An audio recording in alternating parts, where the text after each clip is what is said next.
ये आकाशवाणी रायपुर है। छत्तीसगढ़ी समाचार बुलेटिन के संग प्रथा शुक्ला के जय जोहार।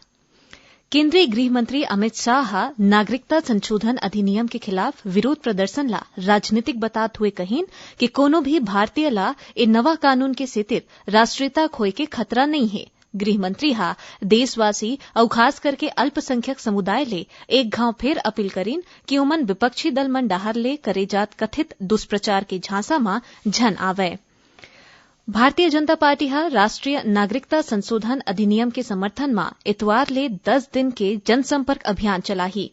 आज नई दिल्ली में संवाददाता मन ले गोठबात करत हुए पार्टी महासचिव डॉ अनिल जैन कहीन कि भाजपा अध्यक्ष और केंद्रीय गृह मंत्री अमित शाह दिल्ली के अभियान में शामिल होही।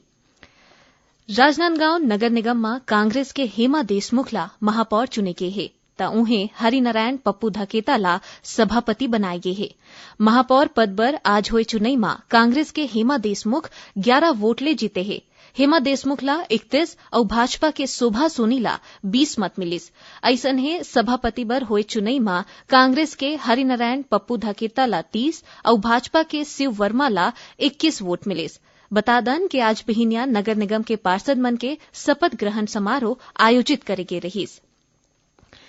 प्रदेश के किसान मन ले समर्थन मूल्य में धान के खरीदी 2500 रुपया प्रति क्विंटल के दर ले करे के संबंध में कृषि मंत्री रविन्द्र चौबे के अध्यक्षता में एक ठिन समिति गठित करेगे है। इस समिति में आदिम जाति कल्याण मंत्री डॉ प्रेमसाय सिंह टेकाम, वन मंत्री मोहम्मद अकबर और खाद्य मंत्री अमरजीत भगत सदस्य होही। प्रदेश के लघु व्यापारी अब कृषि उपज के अधिकतम 20 क्विंटल स्टॉक रख सकत है और एक दिन में धान या फिर दलहन तिलहन मिला के कुल 5 क्विंटल के खरीदी कर सकत है। ये फैसला काली रायपुर में हुए राज्य मंत्री परिषद के बैठका में लेकिस। पहली ए स्टॉक सीमा 10 क्विंटल और प्रतिदिन खरीदी के सीमा 4 क्विंटल रही से। मुख्यमंत्री भूपेश बघेल की अध्यक्षता में हुए ए बैठक में छत्तीसगढ़ कृषि उपज मंडी संशोधन विधेयक 2019 के प्रारूप के अनुमोदन करेगिस। एमा प्रदेश के मंडी मन में तौलैया और हमाल मन के पारिश्रमिक दर में समान रूप लाए और ओकर हित के संरक्षण करे खातिर एक ठिन भार साधक समिति बनाए के फैसला लेगी से। मंत्रिमंडल के फैसला की जानकारी देवत वन मंत्री मोहम्मद अकबर बताइन कि खरीफ विपणन बछर 2019-20 में अनुमानित 85 लाख मीट्रिक टन धान उपार्जन बर किसान मन ला भुगतान करे खातिर 15,000 करोड़ रुपया के जरूरत होही, जेकर व्यवस्था बैंक और वित्तीय संस्था ले साख सीमा प्राप्त करके करे जा सकत है। उन्हें एक ठिन आने फैसला में मंत्रिमंडल राजगीत अरपा पैरी के धार महानदी है अपार के अवधि ला 6 मिनट 36 सेकंड ले कम करके 1 ले 2 मिनट तक सीमित करते हैं। भारत निर्वाचन आयोग डहार ले तय करेगे कार्यक्रम के अनुसार नवा मतदाता मन 15 जनवरी तक मतदाता सूची में अपन नाव मतदान केंद्र में जाके जुड़वा सकत है। जौन मतदाता मन के नाव मतदाता सूची में नहीं है या फिर जेकर नाव जाति, उमर, लिंग और फोटो में कोनो गलती है तो ओमन खलो आवेदन देके सुधरवा सकत है।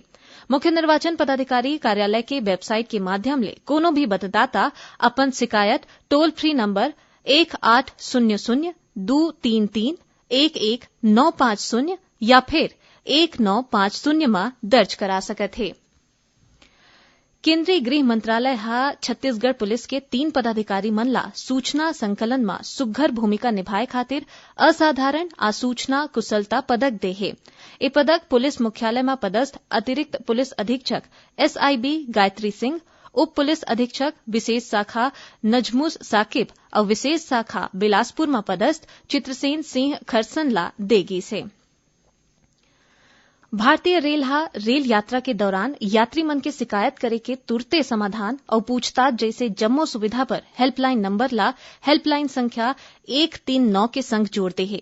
यह जम्मो हेल्पलाइन सेवा के जगह ले ली और 12 ठिन भाषा में उपलब्ध होही। ये नंबर में सिर्फ स्मार्टफोन ले ही नहीं बल्कि कोनो भी मोबाइल फोन ले संपर्क करे जा सकत है।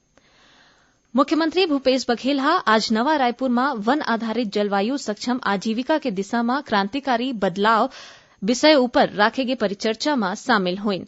ए मौका में मुख्यमंत्री कहीन कि जंगल ले बनवासी मन के आय बाढ़ी ताउखर मन के जंगल ले लगाव और ज्यादा बढ़ जाही।